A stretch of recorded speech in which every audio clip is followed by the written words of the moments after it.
What's up, YouTube? This is Too Raw for TV, and this video I want to talk about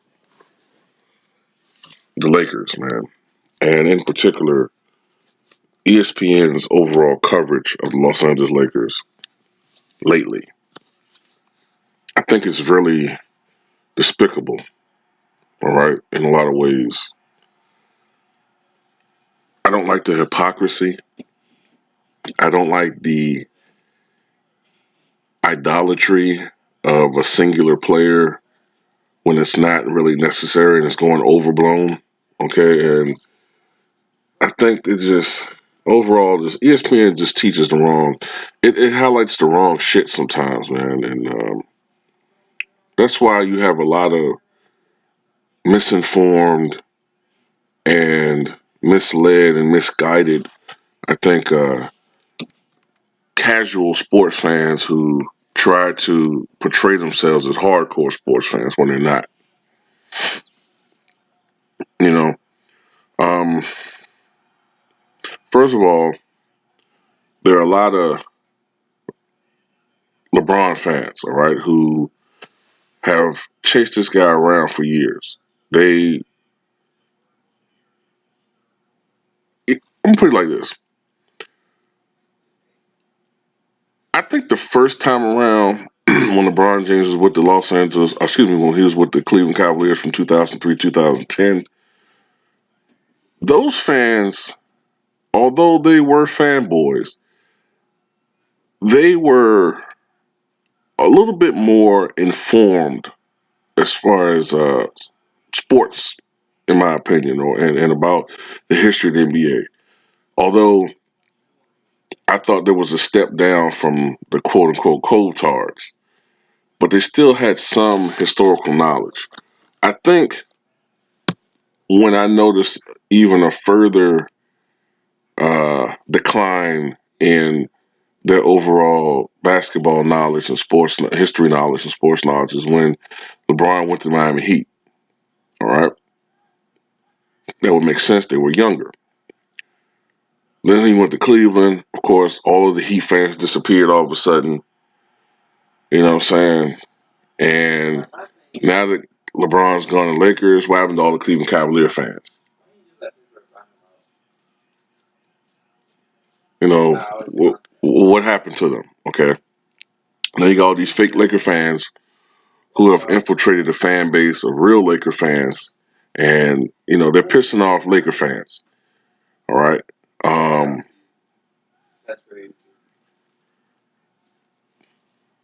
but the Lakers last night they lost to the Boston Celtics 120-107. It's kind of expected. I mean, the Lakers are depleted. You got Brandon Ingram dealing with his issues, which can be potentially serious. I hope that he recovers from that. Kyle Kuzma's out. Lonzo Ball is out for the season, and he's probably played his last game as a Laker. Lance Stevenson is out, was out last night. And, of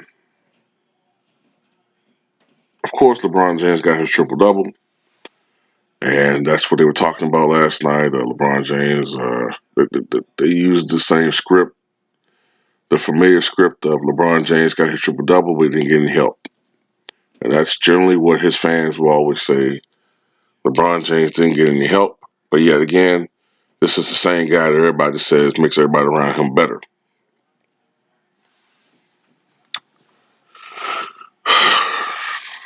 As usual, LeBron James, when he loses, he pads his numbers to give himself a built-in excuse, which is generally, I'm brilliant, I just didn't get the help tonight. But yet the media, sports media, always criticizes Russell Westbrook for quote-unquote padding his stats, although I think he's gone something like 4 consecutive games without a triple-double, and he's obviously not padding his numbers. He's trying his best with Paul George hurt right now, trying to steer a ship and keep a team afloat that's floundering right now.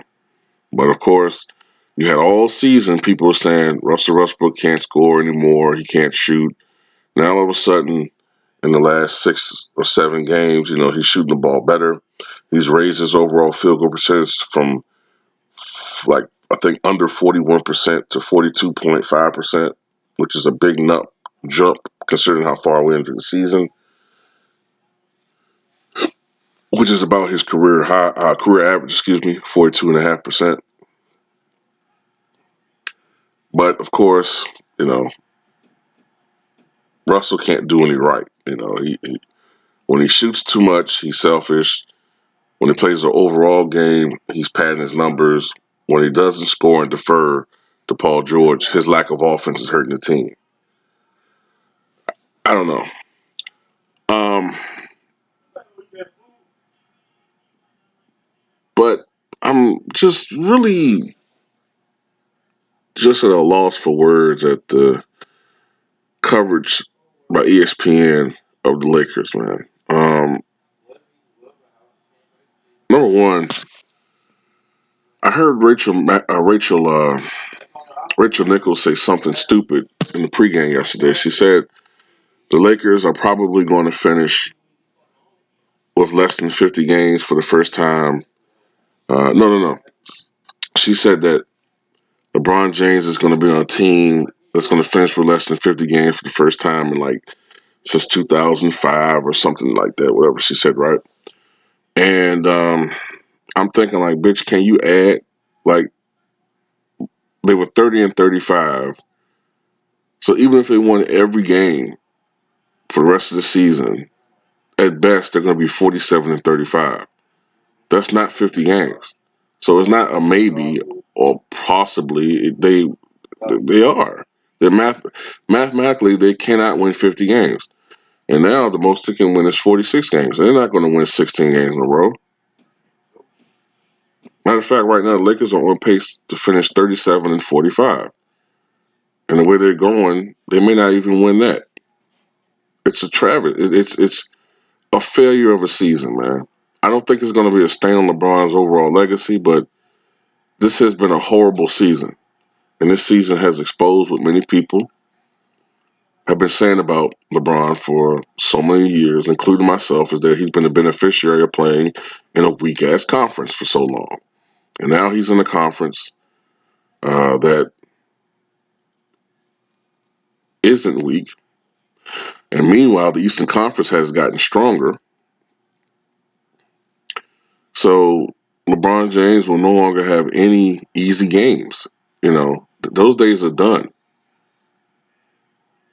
And even with last night's game, man, instead of talking about how the Lakers can improve and what moves they can make, they still were talking about in the first half of that game, LeBron passing Michael. And I'm so sick of that shit, man. I'm like, what is the significance of that? Okay, I get it in the game that he did it, but why are you still talking about that? Like I don't understand it. I mean, it's an important milestone. I get it, but these guys are acting like like it's equivalent to you know somebody breaking an all-time record or something. Like I could see if LeBron broke Kareem's record. That's the all-time record. But Michael's scoring mark wasn't a record. It's a footnote to me.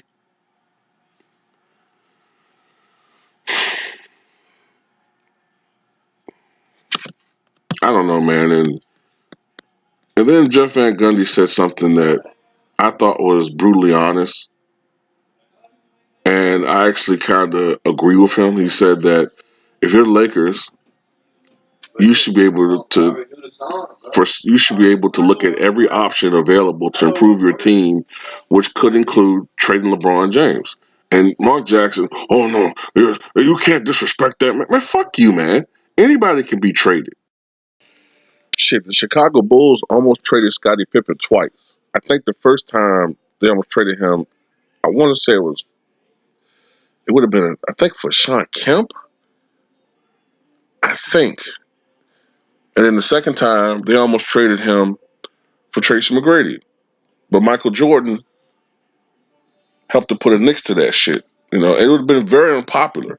It would have been a very unpopular trade because it would have came right after our fifth championship. But you know what?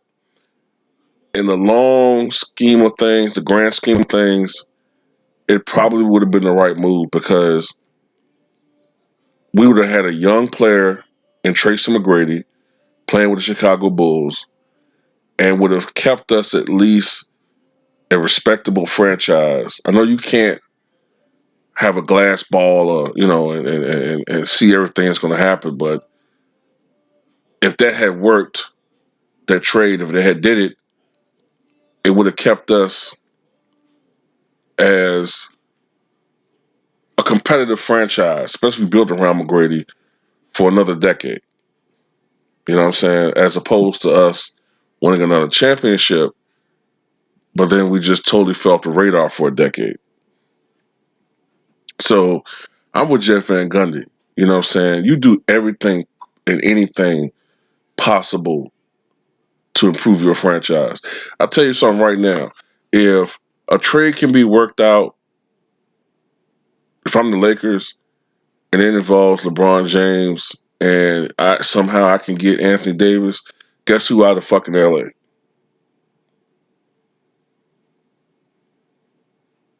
Sorry. I don't care how you feel, LeBron and LeBron fans.